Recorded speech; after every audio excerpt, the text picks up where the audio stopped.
final session of what has been an excellent day of Fortean Wonders. And as a penance for having bottled on turning up at the Weird Weekend twice now, which John has spent the entire day reminding me of and making me grovel squamously about, I've got the job of introducing Jon Downes today. A Fortean Unconvention wouldn't be the same without an appearance by John, who is a Fortean phenomenon in his own right. He has, as well as nurturing and expanding the ever-growing Centre for Fortean Zoology empire, has taken a close personal interest for many years in the chupacabra, and has led 2 expeditions to Puerto Rico to get to the bottom of this beast, and after much research feels he is coming close to the solution, the heart of the mystery. And it is this that John will take us through now. So, over to you, John. Oh, before we kick off, we actually do have the full hour, even though we're starting a bit late, seeing as it's the last session, so we'll give you a minute. All yours.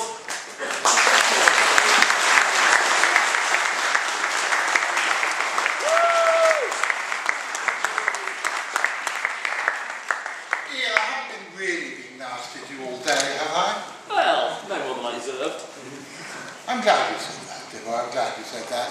Ladies and gentlemen, my name is Jon Downes. For those of you who don't know me, and despite what Ian just said, I'm sure that most of you don't, I'm the director of an organisation called the Centre for Fortean Zoology. And yes, Ian is right. I have been to Puerto Rico twice. I've been to Mexico and other places chasing what has become to be called the chupacabra, and I have found a lot of things out. One of the things I have found, which is actually disproving what Ian's just said. Why do I want to keep on calling you Neil? I have no idea, Ian, I'm sorry. I've known this man for years, and for some reason I think he's called Neil, God knows why. The fact is that Ian's just said that I have come close to being able to explain what the chupacabra is. That is complete bullshit. I'm nowhere near explaining what the chupacabra is, because the chupacabra is an awful lot of different things.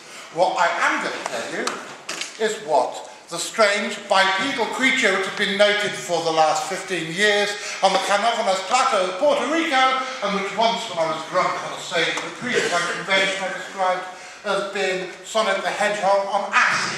I can tell you what that is, I think. I bloody hate PowerPoint. Every bloody lecture you do now, once upon a time I could just get up and ramble. Now I'm not allowed to ramble, I have to have pictures and everything in the right order. But it starts off, where the hell, does everybody here before they saw the picture know where Puerto Rico is? Yes. Well, you're a hell of a lot better informed than I was when I first went there, because I hadn't a clue. All I knew was an unreleased song by Adam and the Ants called Light a Beacon on a Puerto Rican. And I thought, hey, this sounds like a cool place to go. And the story, which you may have heard before, that we have, I think it bears repeating, back at the end of 1997, when I was close to bankruptcy, penniless and on the dole in Exeter, someone from Channel 4 rang out and said, "Oh, Mr. Downes, do you want to go to Puerto Rico?" Do you want to go to Puerto Rico and get paid for it? So I said, so you're saying my options are to stay in England with no money, not being able to afford to pay the telephone or electricity bills, and living off bread and scrape, or go to Puerto Rico on your expenses. Well, duh, of course I want to go to Puerto Rico. And for those of you who don't know where Puerto Rico is, it is there. The largest island is Les Antilles, and that actually comes quite importantly into the story, because I have done a hell of a lot of research into Puerto Rico in the last 10-12 years, and I still don't have it, it's a plastic PowerPoint. Oh, for Christ's sake, can somebody work the bloody thing for me? I'll be slide, man. You can be Sonic the Hedgehog. What? Christ on a bike. Do you want PowerPoint, or can I just make it up as I go along? Make it up. Puerto Rico, largest of the islands of the Lesser Antilles. Columbus, on his second journey to the Americas, he discovered it. So he discovered, thinking he's discovering India. Yes, David, like I told you when you were asking me to help you with your homework 18 months ago, that is why they are called the West Indies. And he landed there with his trusty lieutenant, a guy, and I think this is where the more juvenile of the audience, what the hell's wrong with this sonic microphone? Oh, fuck this. Can you hear me at the back? If there's anybody who can't hear me at the back, tough. Because I'm going to shout, because that microphone is a pile of crap. Okay, ladies and gentlemen. And I'm sorry, dear boy, I am sorry. That dude there, the Spanish guy with the beard, is a guy called Juan Ponce de Leon. And everybody, all my more juvenile friends think, his name's Ponce. That's good. But Juan Ponce de Leon was a very strange character because he was one of the founding fathers of Hispanic America. He was a mystic, he was a writer, he was an explorer, he was an evil, sadistic, motherfucking bastard, but he was one of the founders of Hispanic America. And that guy there, that guy he's shaking hands with, is Agüe Bana, the chief of the Taino Indians, who in the next few years would have Ponce de Leon rape his wife, infect most of the village with syphilis, and take away his way of life for good. Don't you just love the Europeans? But this is the story, this explains Puerto Rico, because for the last 500 years, the Spanish influence is a damn sight more important than the original Native American influence, because there are damn all of them left. There are people there who claim proudly that claim descendant from the last of the Taino Indians, but there are very, very few of them, and most of it a bit like the people who in England claim to be the descendants of Welsh or Irish chieftains from the Middle Ages. It's absolute bloody nonsense. Next picture, please. Ian. Now, that's Ponce de Leon. Everywhere on the island, this guy's name is mentioned. There's a town named after him, there's schools named after him. And the thing that most people know about is that he made friends with this guy, Agüe Bana, before he went off and screwed his wife. And he heard stories that the waters of the mountain in the middle of the island, the mountain which is called El Yunque, which is the Taino Indian version of Mount Olympus, that they were sacred waters, and he believed that they would be the fountain of youth.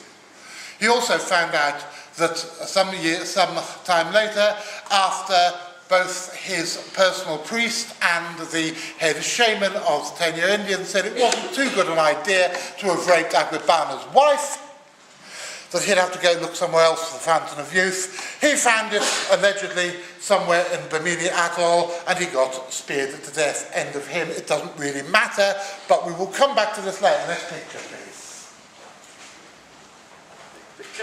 Well, hey, so what is Puerto Rico? Puerto Rico is not just the largest island of the Lesser Antilles. Since 1898, it has been an American possession. I'm sorry if there are any Americans in the audience.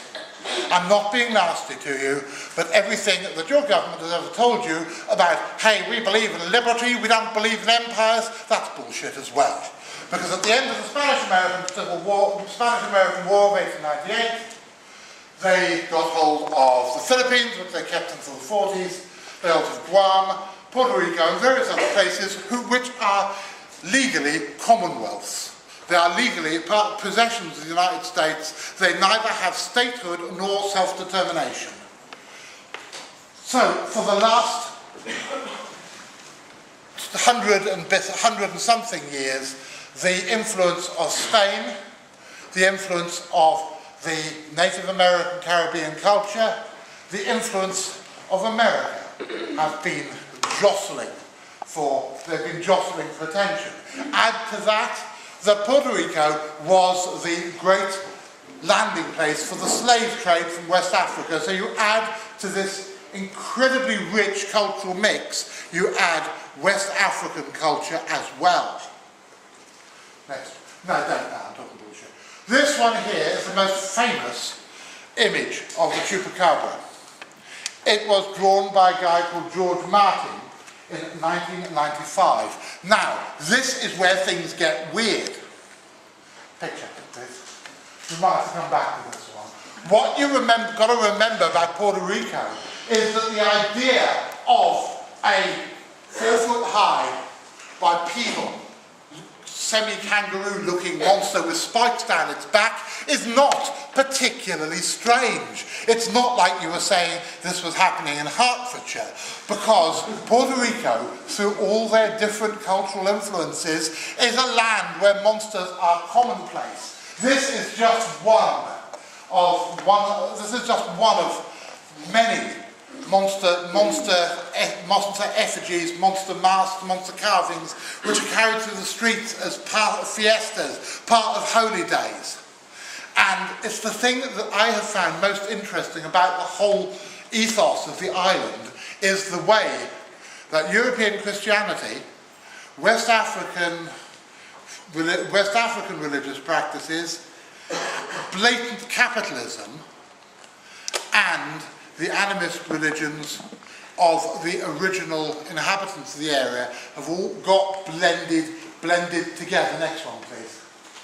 Now, some of you may have read a book which I wrote in 1998 called Only Fools and Goat Suckers.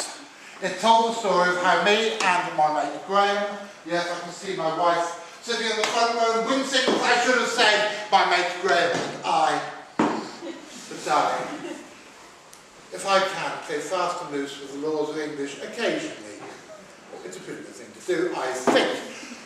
I wrote this book in 1998 after my first trip to Puerto Rico.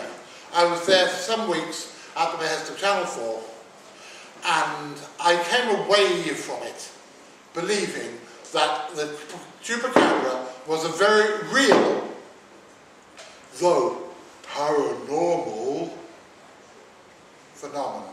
Now, no offence at all to anybody in the audience who happens to have a publication which has the name paranormal in the title, but I think paranormal is a bloody awful word. I dislike the concept. I believe that most things that happen, there is an I think everything that happens is eventually an explanation for. It just may not be an explanation that we know yet. And my biggest piece of evidence for a paranormal vampire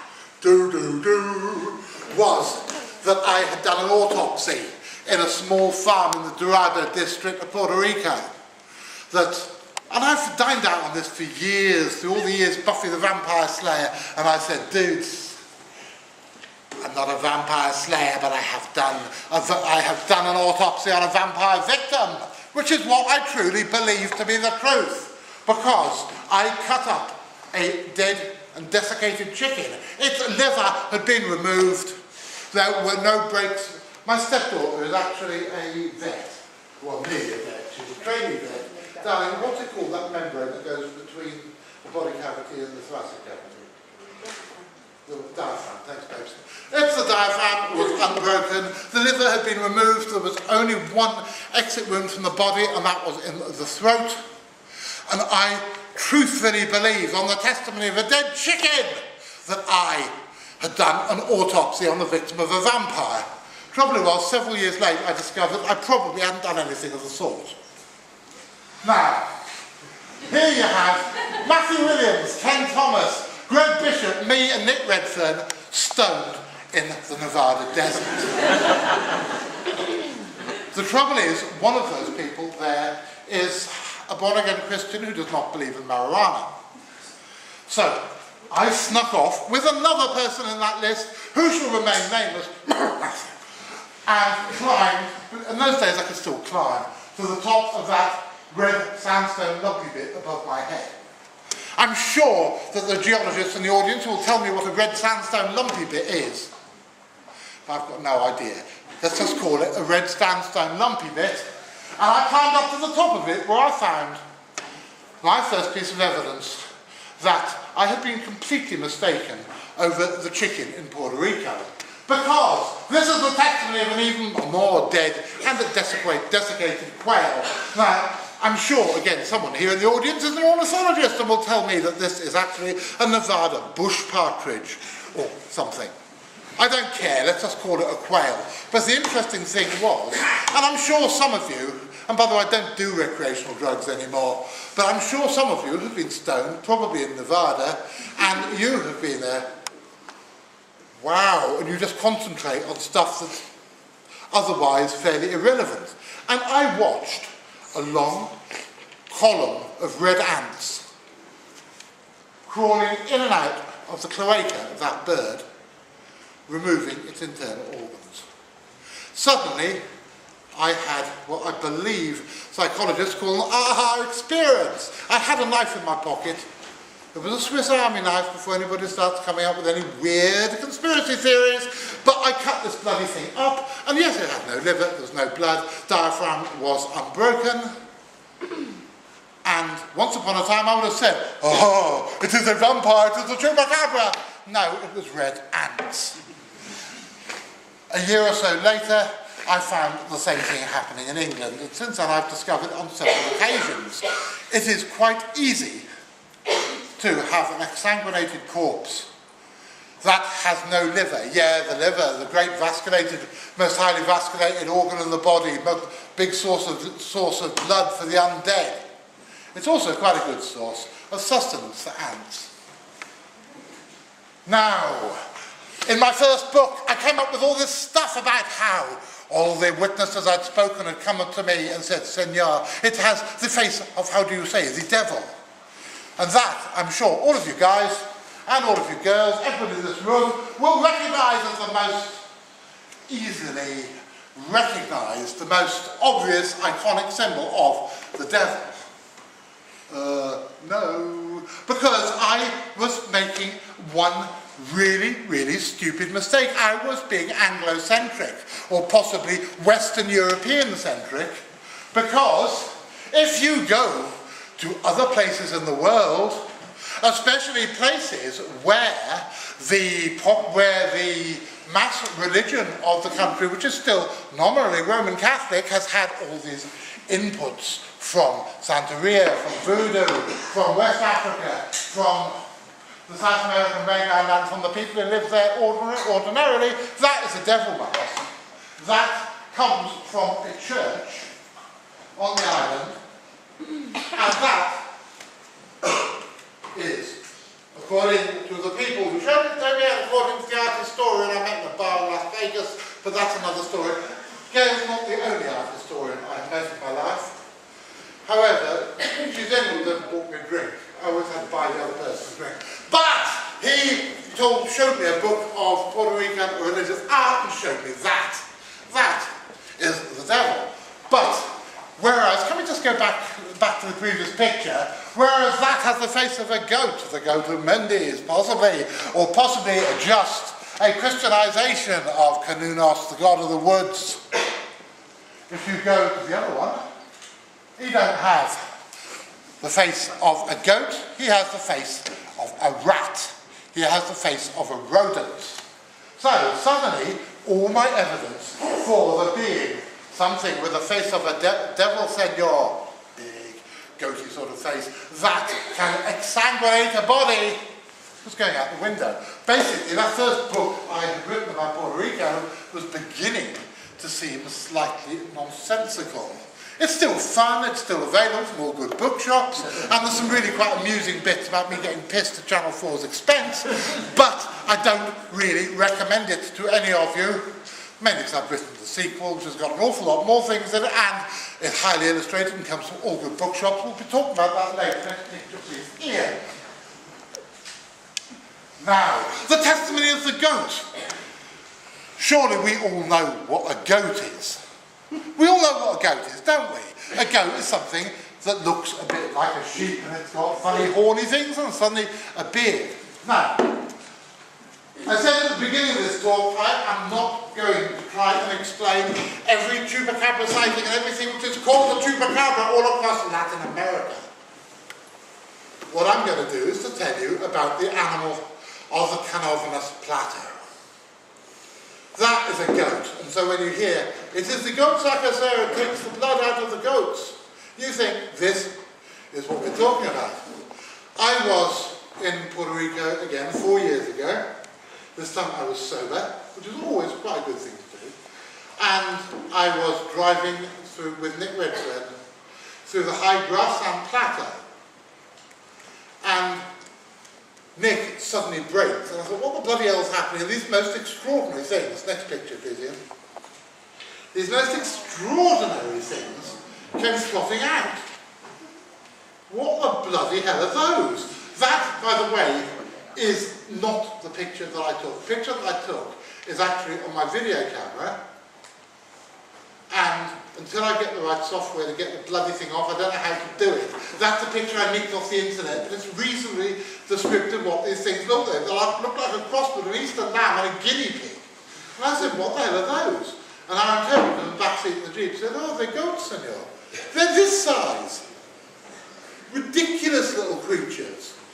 And suddenly, the sort of creature needed to subdue, if any subjugation was necessary, a goat didn't have to be 4 feet tall with slavering fangs and come from another planet. Suddenly, it could be a much smaller creature indeed. Next one, please. Now, this is just proof that Nick Redfern and I were back in Puerto Rico.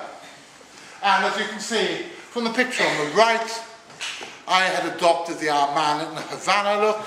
And as you can see from the picture on the left, you can take the boy out of the West Midlands, but you can never quite take the West Midlands out of the boy Gatsby. I do hope that you, who come from the same town as Nick Redfern, I do hope that my darling stepdaughter will beat it out of you eventually. Otherwise, by the time you're his age, you'll still be going around saying, Boston, Lord? Well, go to the top floor stairs. Next one, please.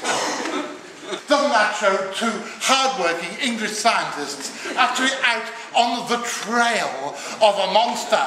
No, of course it doesn't. It shows me and Nick Redfern looning about. But it makes an important point. The word chupacabra has become very misused.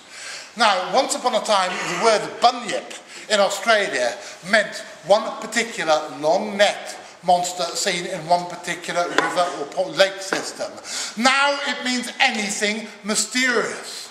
The word chupacabra means bogeyman, monster, spectre, ghoul, and it means that all the way along the Spanish-speaking world. Next picture. Now, a few months later, I was in Texas. Here on the left, you see a picture which I was sent by Whitley Strieber, of all people. Yes? Oh, does the name Whitley Strieber amuse you somehow? No, it doesn't amuse me, I just know him. I know his work. I've read a lot of his stuff. Yeah. Well, I've always been rather impressed by how somebody who's most well known for his nocturnal anal adventures with aliens actually sent me a really, really important piece of evidence. Whitley's a lovely guy, I've known him for years. Really nice guy. And he sent me that picture on the left, which is the only known picture living of a creature which has become known as the Beast of Elmendorf. Now, I was called in to come up and look at it after it had been shot, buried, and there is its skull. That guy there is called Devin McAnally, and that incredibly good-looking guy with the purple shirt. In fact, same jacket, same shirt, that's cool. Is me. Next one, please. Now, even that has been called the chupacabra. The blue dog of Elmendorf, I was called in to deal with it because Jon Downes knows about the chupacabra. And that beast that's just been shot in Texas, it's a chupacabra. Is it bollocks? It's an unknown creature. It has absolutely nothing to do with the creature of carnivorous plains. Neither does that. God knows where that comes from, but it's not going to take the next one. Now, I am a great fan of Moby Dick. And I'm very, very happy that when I first met this man, who is the chief of the civil defense in Canovanas in Puerto Rico, he came up to me, shook my hand, and said, I not speak English well, call me Ishmael. And I thought, yes! My life is beginning to take on meaning. And that was before I met my wife. My life took on lots more meaning. but that is Ishmael Guayo, the head of the Carolina Civil Defence. He is here for a picture, not just so I can come up with a bad pun about Herman Melville. He's here because that's the dude who came up with the name Chupacabra. Him and two of his mates were in a bar, ironically the same bar there that we can't really see in the background where I photographed him, and they had been called in by the local police because some goats, not big horny things with curly horns that go rah, but little squeaky things, had been attacked by something.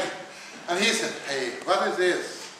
He probably didn't, but he did it in Spanish and said, "Oh, it has sucked the blood out of the goat. It is a chupacabra. Let's call it the goat sucker, a chupacabra." And all the stuff that you read about how the chupacabra is an ancient evil from the Hispanic countries is complete nonsense. The name was invented in a bar in Canovas, where I've actually still got a bar tab, in 1985. 1995.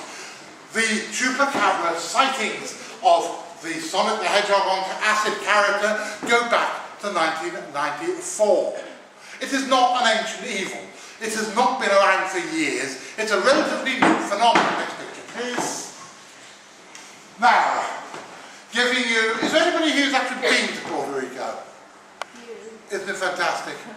It is my favourite place in the world. I love it. In the middle of the island you have the dead volcano of El Yunque, which is covered in rainforest. In the bottom, the flat bits, most of the island, it is scrubland. In the middle, you have these high grassland plateaus. Now, the creature which I am talking about, the chupacabra, the spiky thing, has been seen only in these high grassland plateaus. The further away you get from the Canovanas Plateau, the more stupid, the more sketchy, and the more unbelievable the chupacabra reports get. The stories of the big flying pterodactyl-like thing with big teeth and polka dots, they come from mainland South America. They come from a long way away. The stories of the thing that breaks in has to have opposable thumbs to be able to break into a chicken farmer's chicken coops. Those stories come from the grass, they come from the flat areas of scrubland. I don't know what they are. I don't know what, if anything, the big flapping thing with spikes and polka dots reported in Chile is. I do know what the blue dog of Oldendorf, which has now been reported in several other places across Texas is, but that's another story. But I don't know what most of the chupacabra reports from across Latin America and across Spanish-speaking America, and now even from the Canary Islands, Spain and Portugal are, because they are 100 different things. Here today I'm only talking about the original ones named Chupacabra, the goat sucker, by my mate Ishmael. This is the high grassland plateau, and this is where it lives. Now, da, da, da, da, da. When I was a little boy, I lived in Hong Kong, and as I believe most children of my generation did, I was fascinated by the natural world. I grew up surrounded by beautiful creatures, and I studied them. And I picked them up when they'd been hit by cars and put them into bottles of methylated spirit so I could have them in my homemade museum. See, nothing much has changed. That is an Indian mongoose. Now, I was talking to a farmer right up. Can you go on? You might have to come back again. Right up. Next. Next. Oh, bollocks, I got a picture. Go back to it. I was talking to a farmer in a banana farm right up in the grassland plateau, and he told me, well, you know the really strange thing, senor? The really strange thing is the killings. They stopped. I said, when did the killings stop? 1998. I said, so 6 years later, what happened? I do not know, sir. but I've seen the spiky beast. I have seen the chupacabra. I said, yeah, but how can it be the chupacabra if it hasn't sucked any, how can it be the goat sucker if it hasn't sucked any goats? He said, I do not know, sir. But I tell you what, when he was here, he killed my peacocks and he drew me pictures. He drew me very, very graphic pictures. Sir, he has two holes in the neck, and he is the devil because he take a triangle and he cut a hole in his head and he take out the brains. Well, there's only one creature that does that. That is a mongoose. That is how they kill. They take out the brain, they eat the brains, and they drink the blood. There's only one problem. There ain't no mongooses in Puerto Rico. Except there are. 1880, they were introduced to control the rat population. They've been there ever since. Now, we've already taken out the face of the devil. We've already taken out the exsanguinated corpses that could not have been done by any outside agency. We are now just about to take out the whole vampire nonsense. Because in the early 1990s, there was an outbreak, an explosion in the rat population. Now, as anybody here who is a zoologist will know, the weird thing about carnivores, unlike nearly every other type of mammal, is that they only breed to make up the numbers to have the to actually prey on the optimum amount of prey species. That's why fox hunting is such a stupid bloody idea. Forgetting the moral side of it, it's because if a hunt kills 4 foxes in a season, they will then breed the next 4 to fill it up by the end of the season. I'm not talking morals, I'm talking common sense. But that, again, is another story. But what we have here, you have an outbreak, a really big population explosion in the rat population. I know that is true. I have got the documents. I spoke to the public health department people. There was. And what happens when you get an explosion in the population of a prey species? The most likely predator also has an explosion of population.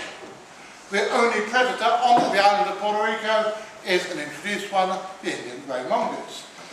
When, in 1994, the rat population had been zapped by the mongooses, and yes, mongooses, by the way, not monkeys, they were starving. They didn't get more rats to kill, so they started attacking the domestic livestock. And like I have shown you, they didn't attack the big goats with the faces of the little things the size of tiny little things look more like large guinea pigs and goats. And perfectly, of the right size, will be brought down by a mongoose. The fact that there ain't have been any more killings since 1998, 10 years now, and I have kept in touch with my people on the island and they still haven't, would suggest that the explosion in the rat population caused a temporary increase in the mongoose population, which have now died down to normal levels again. The world has got God in his heaven, all's right with the world, and everything is back as it was. But if you haven't got a vampire, you haven't got something with the face of the devil, what the bloody hell have you got? Now, going back to my childhood in Hong Kong, some of you of a certain age will probably remember that in the late 1960s, there was a corruption scandal in the Hong Kong police involving triads, drugs, prostitution, all sorts of other jolly things. It was stamped upon by an investigating team from the Met, and a British civil servant was brought in to reorganise the Hong Kong police pay structure to make it sort it out, to make it so it would be less conducive to corruption. That civil servant was my father. And I've known about this stuff for a long time. Everybody involved is now dead, so I think I am safe in basically breaking the Official Secrets Act by telling you this. At the end of that, my father had made friends with the police chief in Hong Kong, whose name I do remember, but on the off chance that one of his relatives is still alive, I don't think it is fair to say it. But it meant that once in a while, 2 or 3 times a year, the police commissioner and his wife would invite my mother and my father, me and my little brother, to come to lunch.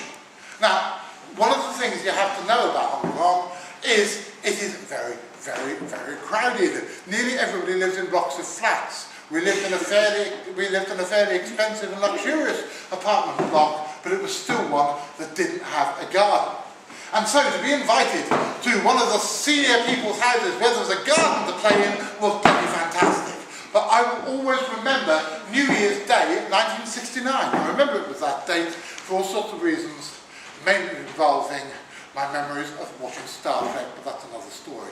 January the 1st, 1969, we went to my father's friend, the Chief of Police's house for New Year's Day lunch. And he was fumingly angry. He was a civil servant, he was an empire builder of the old school, and he was a very florid man. He was bright red because he believed that communist insurgents had attacked the thing most dear to him. Not his wife, his children, no, his prize-winning banana plants. He was thinking that the forces of the Red Peril were attacking his prize-winning garden just in order to beat a death blow to British imperialism. Makes sense, doesn't it? Look, I drink a lot of brandy sometimes in my life, and logic like that does make sense. But, sadly, I don't have access to the tools which my father's friend had next. In a flagrant breach of all military and civilian protocols, he got 2 snipers from the Royal Hong Kong Police with night sights. If any of those blasted communist guerrillas come here, we'll show them who has got the empire which the sun will never set. And in the middle of the night, the intruders returned. Did we have 2 dead Chinese gorillas? No.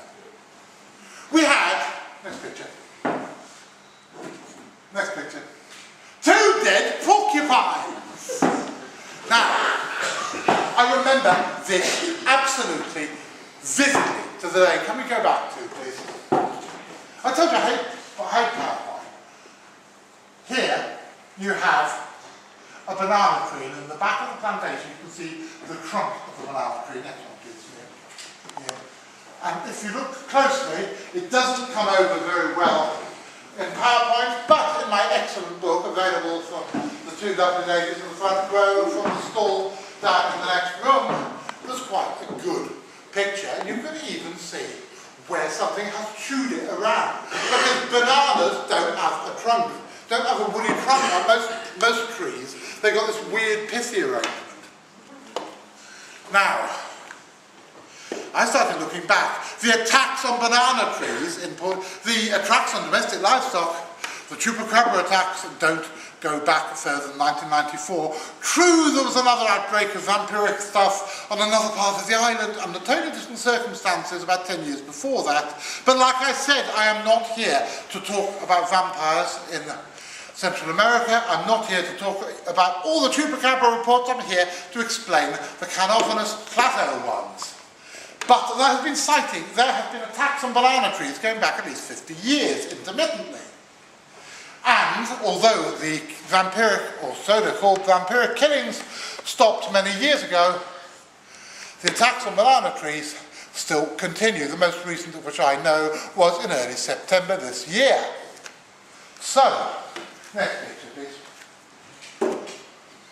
Do you remember the devil mask? The one that looked like a rat? The one that looked particularly Argentine, with a rat face, with whiskers, and with insides of teeth?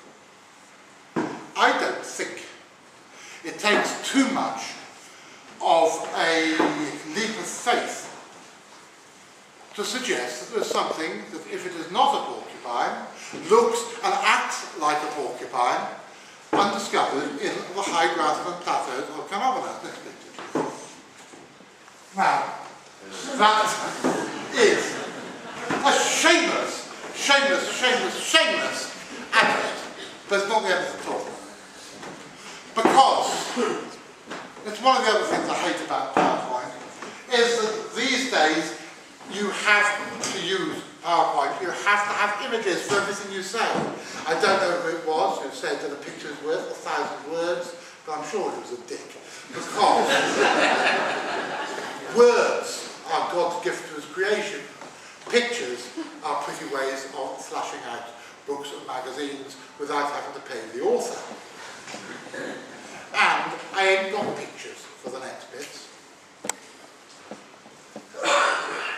Officially, there are no porcupines anywhere in the Antilles.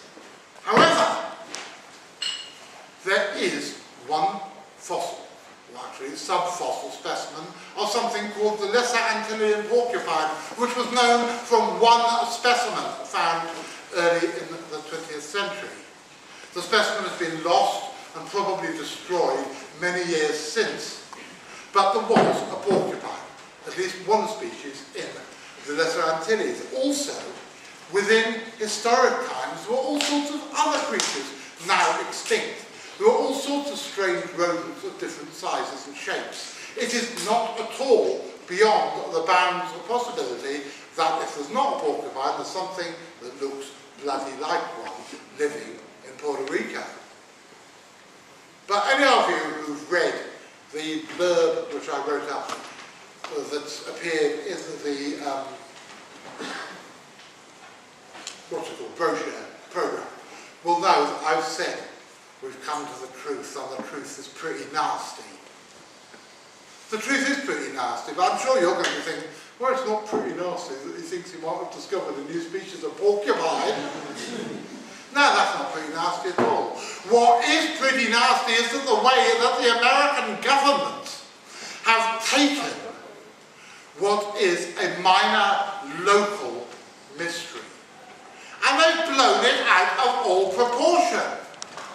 There are people I know on the island of Puerto Rico, on the island of Paradise, as it has been known for hundreds of years before the American-backed Puerto Rican Tourist Board decided it was a very good idea to co-opt it as a slogan, who believe that all these paranormal or so-called paranormal things that are supposed to be happening on the island and have been happening for a long time are actually sponsored by the American government. Now here we go. Does that mean that there are experiments, there are secret camps, there are underwater bases? Does it bollocks? There are no underwater bases near Puerto Rico. Get over it. Yes, there is genetic engineering going on Puerto Rico. It is genetic engineering of bone weevils. The thing that's disgusting about it, though, is it is genetic engineering which would, by law, not be able to be carried out on mainland America anywhere where they have a vote. I have been accused, both after writing this book and other things, of being anti-American. I am not anti-American. I have a lot of very close friends in America. I have an ex-girlfriend in America. I have a goddaughter in America. It's just that your government are pigs. And I believe that the most nasty truth at the heart of the chupacabra story is that a series of otherwise unnatural things have been exploited by successive American governments in order to keep their people as peasants. We know that this would not be the first time. During the Spanish-American War, during the Filipino Hut insurrections, bodies of captured Filipino tribesmen were taken and hung up in trees after having been drained of blood, so the superstitious tribesmen would think they had been attacked by the local vampire. We have this from the testimony of several historians, not just from some bloke who meet at a UFO conference, but from some well-respected historians whose names and references are all in the book, and whose name I can't remember now because I'm getting old. and brandy is beginning to harden my arteries. But this is the most important thing. It is time that people stopped looking at the Fortean universe and thinking, oh wow man, the world's just so weird. Yeah, it is weird, but that is not the point. I'm very nearly 50 years old. I am extremely unwell.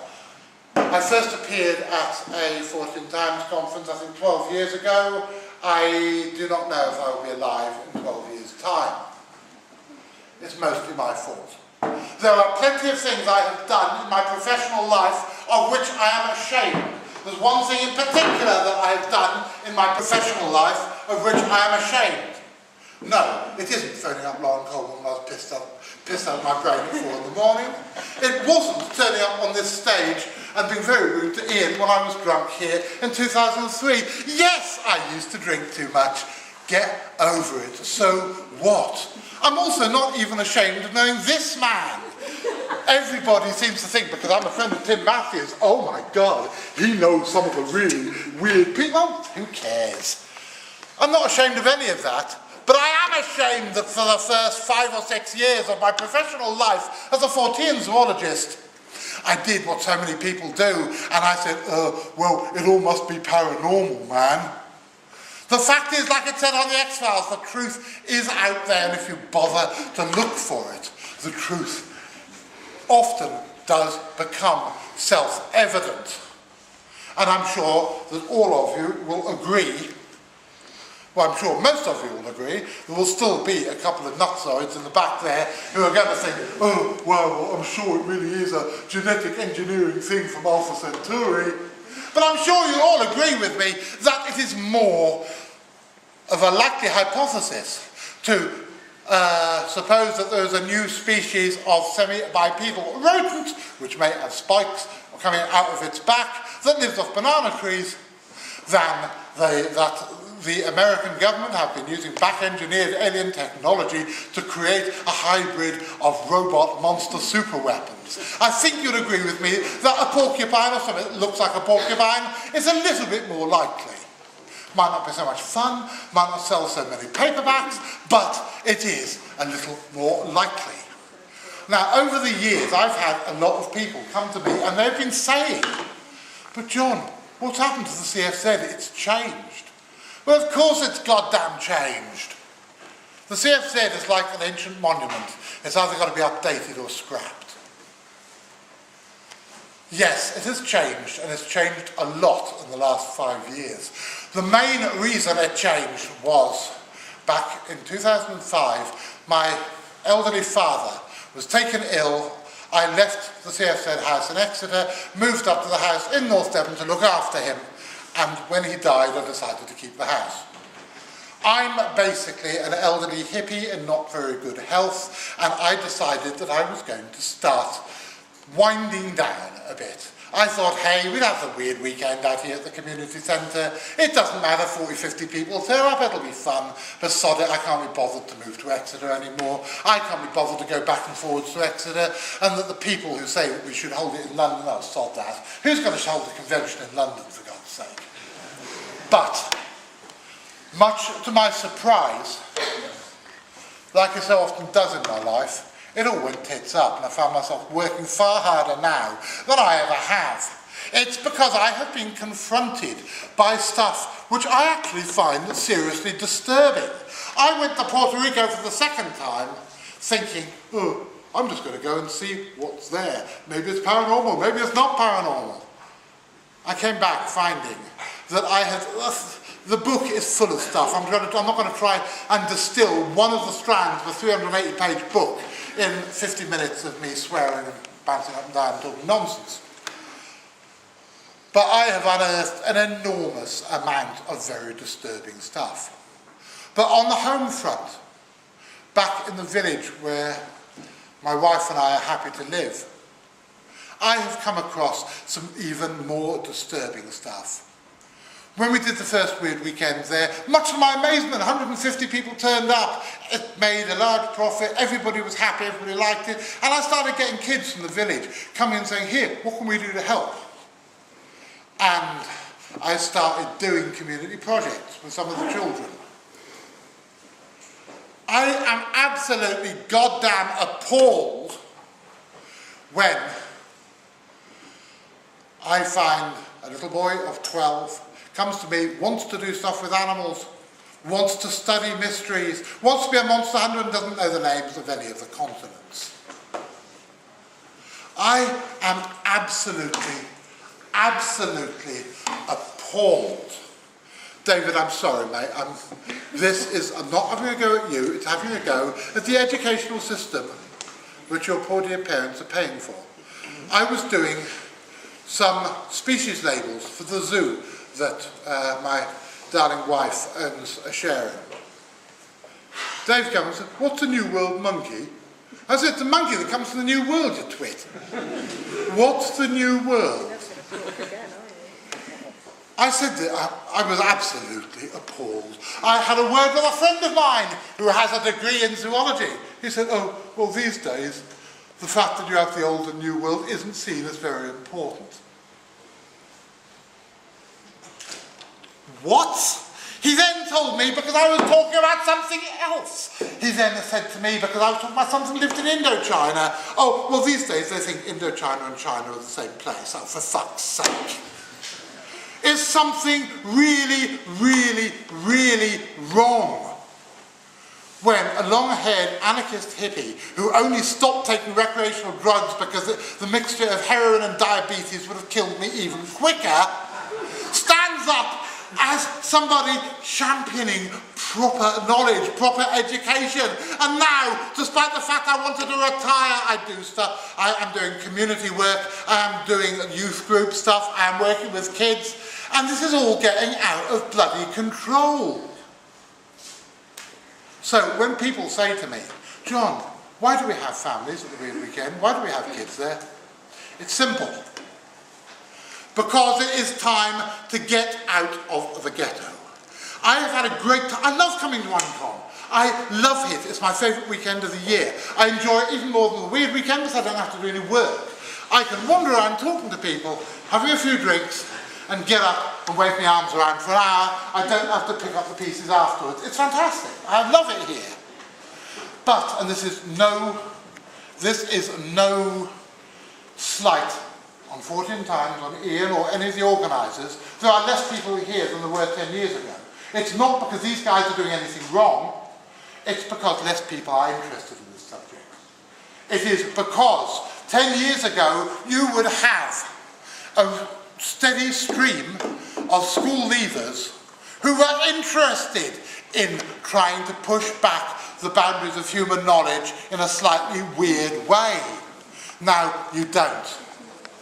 That is why I have a conference, the only one in the world that children come to, events for children. Yes, children do walk in and out of the auditorium, so goddamn what, they're learning something which is more than happens anywhere else in their poor, benighted little lives. Suddenly, the CFZ has become far more important than it ever set out to be. I just wanted to start a club for people who were interested in mystery animals. I had been reading Fortean Times from 1980-something, and I thought in 1992, hey, wouldn't it be nice if there was a magazine like Fortean Times just about animals? And I just wanted to do it because it was fun.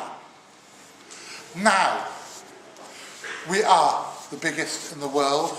We are the biggest cryptozoological publishers in the world. We have a museum, we make films, we have a multimedia website, we do most of this stuff for free. And it is time to get out of the ghetto. The reason that we do what we're doing and the reason that the CFZ has changed so much in recent years is because if we don't reach out to your normal people, there's no point in preaching to converted. You guys all believe it anyway. It's lovely to come here, it's lovely to be amongst friends. You're all welcome to the Weird Weekend, but the thing that I do at the Weird Weekend is to grab people in who don't believe and open their eyes to new possibilities. Guys, some of you, hopefully all of you, if the boys have done their job today, will have had a slightly belligerent little manifesto that I wrote when I was in a really bad mood the other day. I meant every word of it. I might possibly, with hindsight, have sugar-coated it a little bit more. And it was probably a bad idea. It was a Heraclitus who did that quote. Probably. Next line. Let's go to questions. I know. So. Next picture. It was probably a bad idea to quote Heraclitus and the Angry Brigade, but I mean every bloody word of it. If what we are doing, if the reason we are here is to have any more importance than just being here for a weekend of entertainment, then it's about time that we became militants. We went out and did it, because if we don't, nobody else will. Thank you very much. God bless.